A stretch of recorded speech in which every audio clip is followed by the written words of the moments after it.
தவே தலைவர் விஜய் நடித்த ஜனநாயகன் படத்திற்கு ஆதரவாக காங்கிரஸ் தலைவர்கள் குரல் கொடுப்பது திமுக-வை அதிர்ச்சி அடைய செய்துள்ளது. தமிழக மேலிட பொறுப்பாளர் கிரிஷ் ஷோடங்கர் ஜனநாயகன் படத்தை சுற்றியுள்ள சர்ச்சை அரசியல் அதிகாரத்தின் தவறான பயன்பாடு குறித்த கவலைகளை தூண்டியுள்ளது. ஒரு கலைஞனின் படைப்பை குறி வைப்பதை ஏற்க முடியாது. அரசியல் ஆதாயங்களுக்காக தணிக்கை செய்வதை தமிழக மக்கள் பொறுத்து கொள்ள மாட்டார்கள். கலையும் பொழுதுபோக்கும் அரசியல் போர்களில் பகடை காய்களாக பயன்படுத்தப்படக்கூடாது. பிரதமர் மோடி அவர்களே, நீங்கள் அரசியல்வாதி விஜயை எதிர்கொண்டு உங்கள் 56 அங்குல மார்பு என்ற கூற்றை நிரூபியுங்கள். தமிழக முன்னாள் தலைவர் கே.எஸ். அழகிரி ஜனநாயகன் படத்திற்கு தணிக்கை சான்றிதழ் வழங்கவில்லை என்றால் கடுமையான பின்விளைவுகளை ஏற்படுத்தும். காங்கிரஸ் எம்.இ.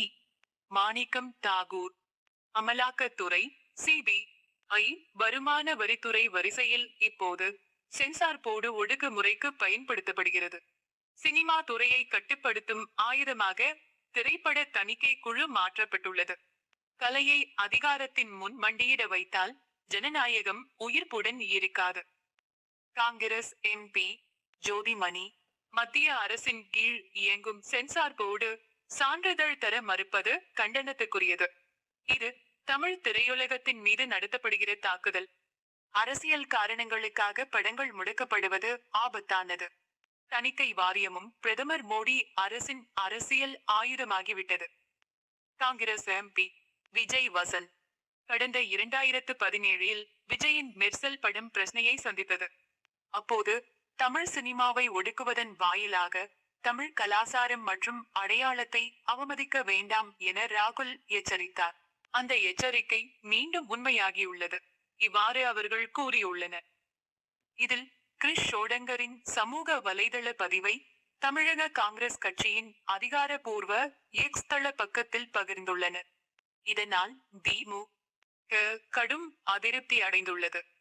அரசியல் எதிரி தீய சக்தி என திமுகவை மிக கடுமையாக விமர்சித்து வரும் விஜய்க்கு ஆதரவாக தங்கள் கூட்டணியில் இருக்கும் காங்கிரஸ் கட்சியை வரிந்து கட்டி கருத்து தெரிவிப்பது திமுகவை எரிச்சல் அடைய செய்துள்ளது.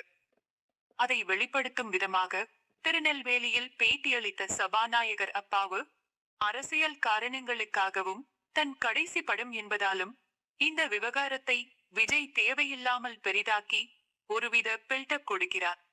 கூட்ட நெரிசலால் ஏற்படும் உயிரிழப்பு மற்றும் சட்டம் ஒழுங்கு பிரச்சனையில்